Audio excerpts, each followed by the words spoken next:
You walk into the room a few minutes late. The door creaks. A couple of people glance up. And in that half second, something in you is completely convinced, everyone just clocked exactly how awkward this entrance was. Your shirt feels too loud. Your walk feels wrong. You sit down and, for the next 10 minutes, part of your brain is still replaying it, certain that everyone else is replaying it too. It doesn't stop at entrances. You trip slightly on the sidewalk and feel, for a second, like the entire street watched it happen. You get a new haircut and walk into work convinced every single coworker is silently judging it. You say something a little strange in a meeting, and for the rest of the day it feels like it's sitting at the front of everyone's mind, not just yours. Here's the strange part, it usually isn't. Ask a friend, later, whether they noticed your shirt was inside out, or that you stumbled over a word in a conversation 3 days ago, and the answer is very often a genuine, slightly confused, no, was it? The moment that felt enormous to you, the one that played on a loop in your head, barely registered for the people who were supposedly watching it happen. So why does it feel like there's an invisible spotlight following you around, swinging toward you the second you make a mistake or walk into a room? Why does it feel less like a possibility and more like a certainty? Obviously they noticed, obviously they're thinking about it. Psychologists have a name for this, the spotlight effect. It describes the tendency to overestimate how much other people actually notice and evaluate our appearance and behavior. Not that no one ever notices anything, people do notice things, sometimes exactly the things you're worried about. The spotlight effect is about the size of the gap, the difference between how noticed you feel and how noticed you actually are. This isn't a hunch dressed up as science. It's one of the more consistently reproduced findings in social psychology, showing up across a wide range of ordinary situations, noticeable clothing, small conversational slip-ups, minor physical mistakes, even changes in appearance a person is sure will draw stares. Across those very different situations, the same basic pattern holds. The person at the center of the moment consistently guesses that more people noticed, and noticed more intensely, than turned out to be true. To understand why that gap exists, it helps to think about where the feeling of being watched actually comes from. Your brain doesn't have a direct line into anyone else's head.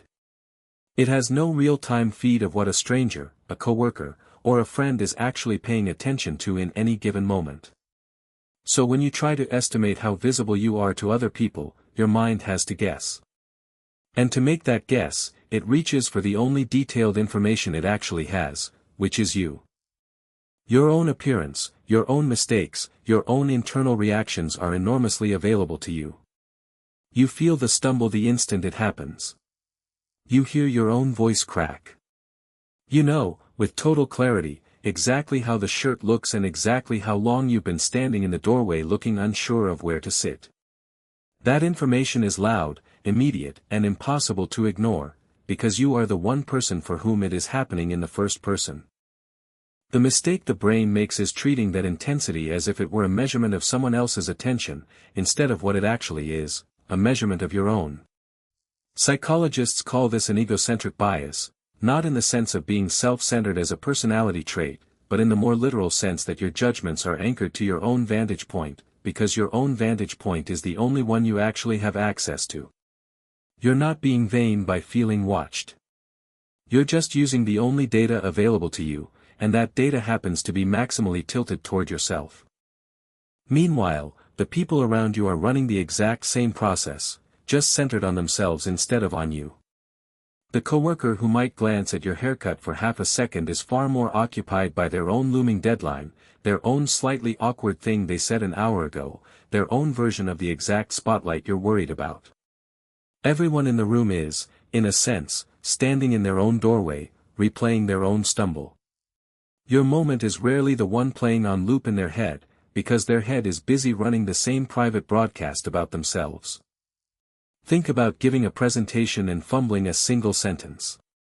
In the moment, it can feel like the whole room caught it, like it's the only thing anyone there will be thinking about for the rest of the meeting. But most of the audience is doing something far less dramatic, half listening while glancing at their own notes, rehearsing what they'll say next, or quietly preoccupied with how they themselves are coming across. The fumble that feels enormous to you is, for most of them, a half-second blip inside a stream of their own concerns. This is easy to underestimate, because it's invisible from the inside. You can feel your own self-consciousness directly. You can't feel anyone else's.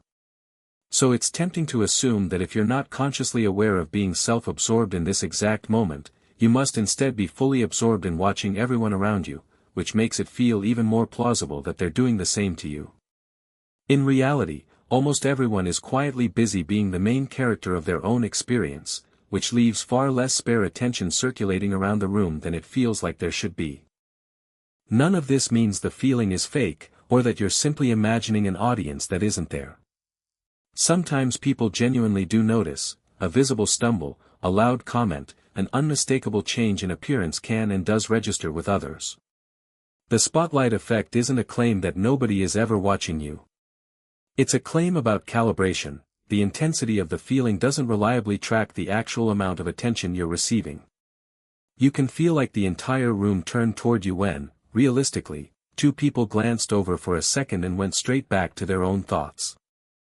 It's also worth being clear about what this isn't. The everyday jolt of, "Did everyone see that?" is not the same thing as clinical social anxiety, and feeling self-conscious in a given moment doesn't mean something is wrong with you. This bias shows up in nearly everyone, in ordinary situations, precisely because it comes from a basic feature of how perspective works, not from a disorder, and not from being unusually insecure. It's simply what happens when the only camera you have access to is pointed at yourself. There's something almost architectural about why this happens. Every person occupies the exact center of their own experience, all the time, with no way to step outside of it. You have never once seen the world from anyone else's vantage point, and neither has anyone else seen it from yours. So when a room full of people all try to estimate how visible they are to one another, they're each doing that estimate from inside their own private, first-person spotlight, the one place where the light is always, unavoidably, brightest. Which is where the actual picture starts to look different from the one it feels like. It isn't one enormous spotlight fixed on you while everyone else stands calmly in the dark, watching. It's more like a room full of smaller, competing spotlights, each one centered on a different person, each one convinced, quietly, privately, that it might be the brightest one in the room.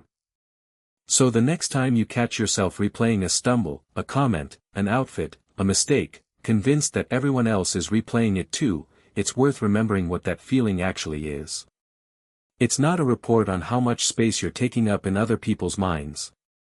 It's a report on how much space the moment is taking up in yours. The spotlight was real. It just wasn't shining from where you thought it was.